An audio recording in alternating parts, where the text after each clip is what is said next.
తెలంగాణ జాగృతి అధ్యక్షురాలు ఎమ్మెల్సీ కవిత చిట్చాట్లో చెప్పినట్లుగానే కార్యాచరణ ప్రకటించారు. కాళేశ్వరం కమిషన్ కేసీఆర్ కు నోటీసులు ఇస్తే బీఆర్ఎస్ పెద్దలు సైలెంట్ గా ఉన్నారన్న కవిత జూన్ 4న ఇందిరా పార్క్ వద్ద ధర్నాకు పిలుపునిచ్చారు. ఇవాళ సాయంత్రం తెలంగాణ జాగృతి కోసం బంజారాహిల్స్ లో కొత్త ఆఫీస్ ఓపెన్ చేయనున్నారు. ఇక నుంచి తెలంగాణ జాగృతి ఆధ్వర్యంలోనే ఆందోళనలు, నిరసన కార్యక్రమాలు చేపడతామంటున్నారు ఎమ్మెల్సీ కవిత. కేసీఆర్ కు నోటీసులు వస్తే బీఆర్ఎస్ నేతలు రాష్ట్ర వ్యాప్త కార్యాచరణకు పిలుపునివ్వకుండా ట్వీట్లకే పరిమితమయ్యారని ఈ మధ్య చిట్చాట్లో ఆరోపించారు కవిత. దీని గురించి అప్డేట్స్ తెలుసుకుందాం. శ్రీనివాస్ లైవ్ లో ఉన్నారు. శ్రీనివాస్, ఎమ్మెల్సీ కవిత కార్యాచరణపై అప్డేట్స్ ఏంటి? చంద్రిక, ఈరోజు కవిత తన కొత్త ఆఫీసును ప్రారంభించుకుంటుంది. తెలంగాణ జాగృతి ఆఫీసు దీని పేరు. మరి కాసేపట్లో ఈ కొత్త ఆఫీసును ప్రారంభించుకోబోతుంది. పూజా కార్యక్రమాలు ఉంటాయి. పూజా కార్యక్రమాల తర్వాత ఆమె మీడియాతో కూడా మాట్లాడతారు. ఎట్లాంటి కార్యక్రమాలు చేయబోతున్నారు ఏంటనేది. అయితే ఇంకొక అంశం ఏంటంటే, ఈ కొత్త ఆఫీసు ప్రారంభించిన తర్వాత వచ్చే నెల 4వ తారీఖున ఒక ఇందిరా పార్క్ దగ్గర ఒక ధర్నా చేయబోతున్నారు. ఆ ధర్నా యొక్క ఉద్దేశం ఏంటంటే, కేసీఆర్కు కాళేశ్వరం కమిషన్ నోటీసులు ఇచ్చింది. 10 రోజులు అవుతుంది నోటీసులు ఇచ్చి. 5వ తేదీన, వచ్చే నెల 5వ తేదీన కాళేశ్వరం కమిషన్ ముందు హాజరు కావాలని చెప్పి కాళేశ్వరం కమిషన్ ఆదేశించింది. సో దానికి సంబంధించినటువంటి ఒకవైపు కసరత్తు కేసీఆర్ చేసుకుంటున్నారు. సో దీన్ని నిరసిస్తూ, అంటే కేసీఆర్ స్థాయి వ్యక్తికి కమిషన్ నోటీసులు ఇస్తుందా, రాష్ట్ర ప్రభుత్వం ఆయనని వేధిస్తుంది, ఇబ్బంది పెడుతుంది అనేటువంటి ఒక నినాదంతో ఇందిరా పార్క్ దగ్గర ధర్నా చేపట్టబోతుంది. అది 4వ తారీఖున ఉంది. అయితే దీనికంటే ముందుగా ఆఫీస్ ఓపెన్ చేసుకుంటుంది. ఇప్పుడు ఒకసారి మీకు చూపిస్తా చంద్రిక. ఇది కవిత ఇల్లు. మనం గతంలో కూడా ఈడీ తర్వాత మన లిక్కర్ కేసులప్పుడు కూడా మనం విజువల్స్లో చాలాసార్లు చూసినాం. ఇది కవిత ఇల్లు. కవిత ఇంటికి పక్కనే ఇట్లా మనకు విజువల్స్లో కనపడుతుంది కదా, దీని పక్కనే ఆనుకొని ఇంకొక బిల్డింగ్ కనపడుతుంది, వైట్ బిల్డింగ్. ఇది కవిత యొక్క ఆఫీస్. ఇప్పుడు ఇక్కడ నుంచి తెలంగాణ జాగృతి ఆఫీస్ అనమాట. తెలంగాణ జాగృతికి సంబంధించినటువంటి ఏ కార్యక్రమాలు నిర్వహించాలన్నా ఇక్కడ నుంచే ఆమె స్టార్ట్ చేస్తుందని చెప్పి మనం అనుకోవాలి. గతంలో కూడా కార్యక్రమాలు చాలా చేసింది, కానీ ఇంటి నుంచే చేసింది. ఇంట్లోనే చాలా స్పేస్ ఉండే. ఇక్కడికే తెలంగాణ జాగృతి కార్యకర్తలను పిలుచుకొని ఇక్కడ నుంచే కార్యక్రమాలు నిర్వహించేది. గతంలో కూడా బీసీ సంబంధించినటువంటి ఆందోళన కార్యక్రమాలు ఇందిరా పార్క్ దగ్గర నిర్వహించినా కానీ ఈడికే కార్యకర్తలు వచ్చేటోళ్ళు. వీళ్ళింటికి ఇక్కడికి వచ్చి ఇక్కడ సమావేశమై కవిత ఇచ్చినటువంటి సూచనలు, ఆదేశాలు ఇవన్నీ కూడా తీసుకొని డైరెక్ట్గా ఇందిరా పార్క్కి వచ్చి ఇందిరా పార్క్ దగ్గర ధర్నాలు పాల్గొనేటోళ్ళు. మొన్న కూడా సింగరేణి జాగృతి ఏర్పాటు చేసినప్పుడు కూడా ఇక్కడే సమావేశమయ్యారు. నేను మొన్న చిట్చాటుకు వచ్చింది కూడా ఇక్కడే అనమాట. ఇదే ఇల్లు కవితది. ఇక్కడ నుంచే ఇక ఇంతకుముందు ఏంటంటే కొంత బీఆర్ఎస్ ఆఫీస్కు ఆ తర్వాత ఆ కార్యక్రమాలు ఉండేది. మనం కొన్ని రోజుల నుంచి చూస్తున్నాం. కవిత లేఖ రాయడం అంటే రజతోత్సవ సభకు సంబంధించి కవిత లేఖ రాసింది. రజతోత్సవ సభలో జరిగినటువంటి పరిణామాలు అవన్నీ కూడా లేఖ రాయంగానే లేఖ కేసీఆర్కి చేరిన తర్వాత ఆ లేఖ లీక్ అయింది. లీక్ అయిన తర్వాత పెద్ద ఎత్తున వార్తలు వచ్చాయి. కవిత పాజిటివ్ నెగిటివ్ ఇవన్నీ రాసింది కదా, వీటి మీద అటు మిగతా రాజకీయ పార్టీలు మాట్లాడినాయి, బీఆర్ఎస్లో ఉన్నటువంటి నాయకులు మాట్లాడారు. సో అదంతా ఎపిసోడ్ మనకు తెలిసినటువంటి విషయమే. అప్పుడు ఆమె అమెరికాలో ఉంది. అమెరికా నుంచి హైదరాబాద్ వచ్చి శంషాబాద్ ఎయిర్పోర్ట్లో కూడా ప్రెస్ మీట్ పెట్టి మాట్లాడింది. లేక లీక్ వెనుక ఎవరున్నారు, వాళ్ళని బయట పెట్టాలి. సో కాబట్టి దీని మీద ఖచ్చితంగా పార్టీ స్పందిస్తుంది అని అనుకుంటున్నాను అంటూనే, కేసీఆర్ చాలా మంచోడు, దేవుడు ఆయన పక్కన దయ్యాలు ఉన్నాయని చెప్పుకుంటూ వచ్చింది. సో ఇది పెద్ద వివాదమైంది పార్టీలో. ఆ తర్వాత కేటీఆర్ తెల్లారే ప్రెస్ మీట్ పెట్టి మీడియా అడిగినటువంటి ప్రశ్నలకు ఏం చెప్పిందంటే, మా పార్టీలో కూడా రేవంత్ రెడ్డి కోర్టులు ఉన్నారు, కొంతమంది బహిర్గతంగా మాట్లాడకపోతే మంచిది, బహిర్గతంగా మాట్లాడొద్దు, ఏమైనా ఉంటే ఇంటర్నల్గా మాట్లాడుకోవాలి పార్టీలోకి సంబంధించినటువంటి అంశాలు. సో బహిరంగంగా మాట్లాడడం కరెక్ట్ కాదన్నారు. అది కవితని ఉద్దేశించి అనేది అందరికీ తెలిసినటువంటి విషయమే. సో దాని తర్వాత కవిత కొన్ని రోజులు సైలెంట్గా ఉన్నారు. కవిత ఇంటికి తర్వాత కొంతమంది అంటే కేటీఆర్కు ఒక ఇద్దరిని కూడా దూతలు పంపించారు, ముఖ్యమైనటువంటి నాయకులని. బీఆర్ఎస్ పార్లమెంటు సభ్యులు దామోదర్ రావు, తర్వాత legal cell convener Mohan Rao, వీళ్ళిద్దరు కూడా వచ్చి కవితతో మాట్లాడారు. సో ఎందుకు ఇదంతా పార్టీలో జరుగుతున్న ఈ పరిణామాలు కావచ్చు, కొంత ఆమెని సెటరేట్ చేసేటువంటి ప్రయత్నం చేశారు. అసంతృప్తితో ఉంది కాబట్టి కొంత ఆమెని బుజ్జగించే ప్రయత్నాలు చేశారు, కానీ కవిత వినలేదు. ఆ విషయం మనకు తెలిసిందే. ఆ తర్వాత వాళ్ళు వచ్చిన తెల్లారి కవిత చిట్చాట్కి పిలిచింది మీడియా వాళ్ళని. పిలిచి ఆ రోజు చిట్చాట్లో చాలా అంశాలు ప్రస్తావించింది. కేటీఆర్ టార్గెట్గా కొన్ని కామెంట్ చేసింది. అందులో ఒక 3-4 అంశాలు మనం మళ్ళొకసారి గుర్తు చేసుకుంటే, ఒకటి, కేసీఆర్కు నోటీసులు ఇచ్చినప్పుడు పెద్ద ఎత్తున ఆందోళన కార్యక్రమాలు బీఆర్ఎస్ వర్కింగ్ ప్రెసిడెంట్ కేటీఆర్ చేపట్టాల్సి ఉండే, కానీ చేపట్టలేదు. రాష్ట్ర వ్యాప్తంగా ఆందోళన కార్యక్రమాలు పిలుపునిచ్చుంటే రాష్ట్ర ప్రభుత్వం మీద ఒత్తిడి వచ్చేది. కేసీఆర్ను వేధిస్తున్నారు రాష్ట్ర ప్రభుత్వం. మరి రేవంత్ రెడ్డి మీద వర్కింగ్ ప్రెసిడెంట్గా కేటీఆర్ పోరాటం చేయాలి కదా, ఓన్లీ ట్వీట్ చేసి ఊకున్నాడు, సైలెంట్గా ఉన్నాడు అని చెప్పి కవిత ఈ చిట్చాట్లో చెప్పింది. ఈ యొక్క అంశం అయితే ఇంకొక అంశం ఏంటంటే కాంగ్రెస్ ప్రభుత్వం అధికారంలోకి వచ్చిన తర్వాత తెలంగాణలో తెలంగాణ తల్లి విగ్రహాన్ని మార్చి ఆ రూపురేఖలన్నీ కూడా మార్చి వాళ్ళు ఒక విగ్రహం తయారు చేసుకున్నారు ప్రభుత్వం. సో దీని మీద పెద్ద ఎత్తున ఆందోళన చేయాల్సినటువంటి అవసరం ఉండే, కానీ కేటీఆర్ ఈ విషయంలో కూడా సైలెంట్గా ఉన్నాడు అన్నటువంటి విషయాన్ని ఒక ఆరోపణ చేసింది. ఇక మెయిన్ ఆరోపణ ఏంటంటే బీజేపీలో బీఆర్ఎస్ విలీనం కాబోతుండే, నేనే అడ్డుకున్నా, నేను జైల్లో ఉన్నప్పుడు ఈ ప్రతిపాదన వచ్చింది, అది అడ్డుకున్నందుకే నన్ను పార్టీలో ఇబ్బంది పెడుతున్నారు అని కేటీఆర్ని పరోక్షంగా చెప్తుంది. పేరు ఎక్కడ చెప్పకుండానే కేటీఆర్ అంశాన్ని ప్రస్తావించింది. సో అదంతా కూడా మీడియాకు అర్థమైంది పెద్ద ఎత్తున. అప్పుడు కూడా మొన్న కూడా వార్తలు వచ్చాయి. ఆ తర్వాత కవిత పార్టీ పెడుతుంది జూన్ 2వ తారీఖున, లేదంటే తెలంగాణ జాగృతితోటే ప్రజల్లోకి వెళ్ళబోతుంది, ఇట్లాంటి చాలా వార్తలు వచ్చాయి. చాలా అంశాలకు కొన్నిటికి క్లారిటీ అయితే దొరికింది, కానీ కొత్త పార్టీ అంశానికి సంబంధించి క్లారిటీ రాలే. ఈరోజు ఏంటంటే తెలంగాణ జాగృతి ఆధ్వర్యంలో కార్యక్రమాలు చేపట్టాలని చెప్పి నిర్ణయం తీసుకుంది. కారణం ఏంటంటే బీఆర్ఎస్ వర్కింగ్ ప్రెసిడెంట్గా కేటీఆర్ బీఆర్ఎస్ను పూర్తి స్థాయిలో నడిపించలేకపోతున్నారు, ఆయన వైఫల్యం చెందారు. కాబట్టి తెలంగాణ జాగృతి ఆధ్వర్యంలో ఇక్కడ నుంచి కార్యక్రమాలు ఉంటాయి.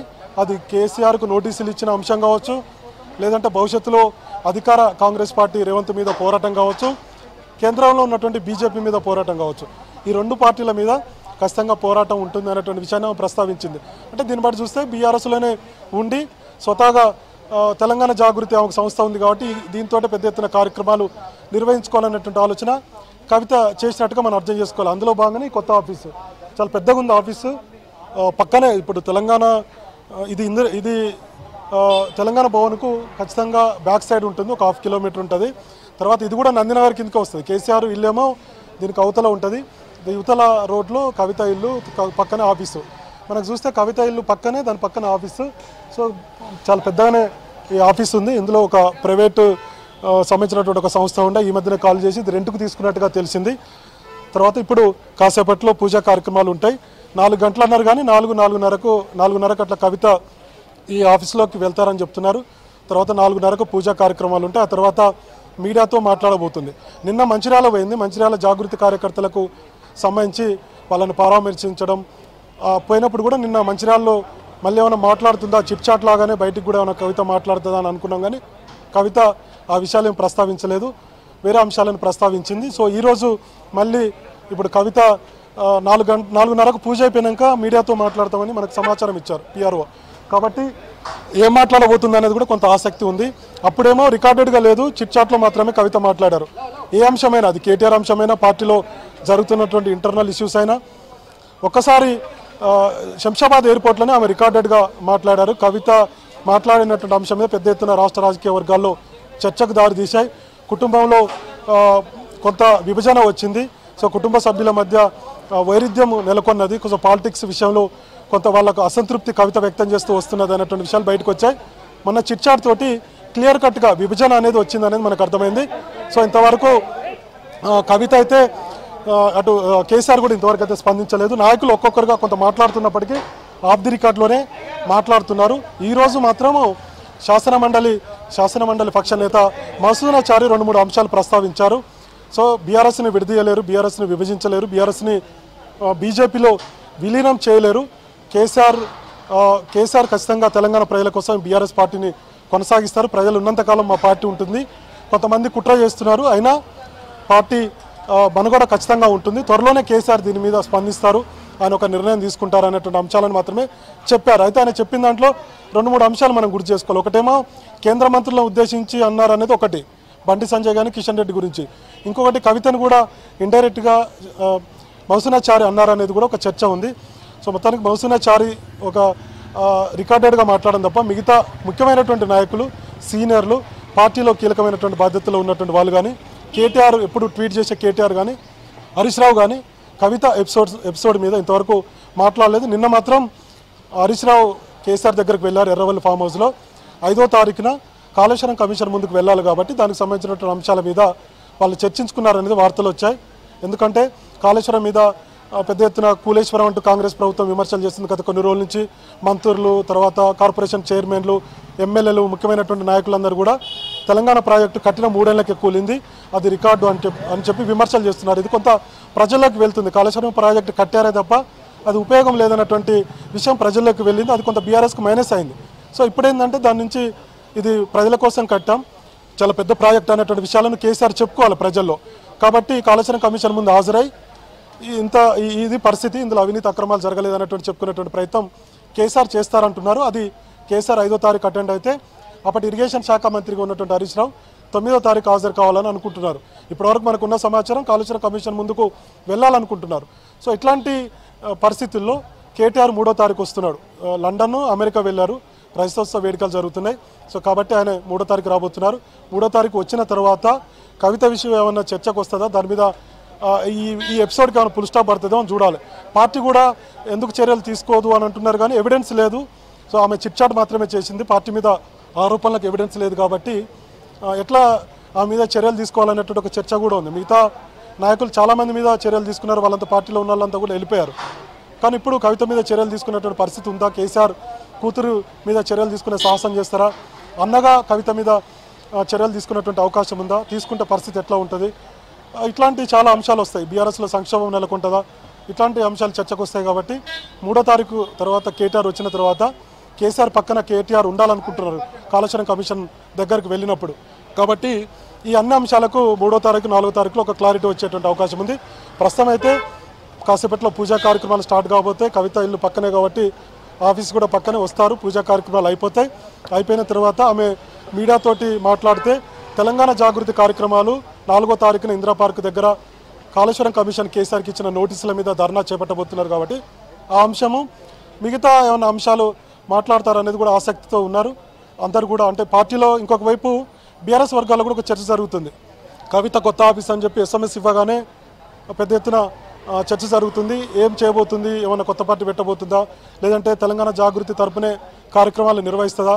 సో బీఆర్ఎస్కు సమాంతరంగానే కార్యక్రమాలు ఉంటాయి, లేదంటే కేటీఆర్ పార్టీలో వర్కింగ్ ప్రెసిడెంట్గా ఫెయిల్ అయ్యారు కాబట్టి నేను ఈ కార్యక్రమాలు నిర్వహించుకుంటానని చెప్తుందా? సో పార్టీ లైను దాటి మళ్ళీ చిట్చాట్ లాగానే బయట మాట్లాడుతుందా? ఇట్లాంటి చాలా ప్రశ్నలకు సమాధానం మరి వస్తుందా లేదో చూడాలి. కానీ నిన్న మంచిర్యాల పోయినప్పుడు మాట్లాడలేదు.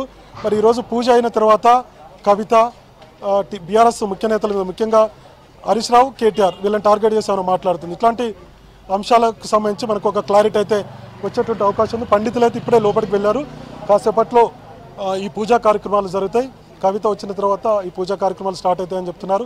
కొంతమంది తెలంగాణ జాగృతి కార్యకర్తలు, తర్వాత ఆమెకు దగ్గరగా ఉన్నటువంటి వాళ్ళు, అభిమానులు, వీళ్ళందరూ కూడా కవిత ఇంటికి వస్తున్నారు.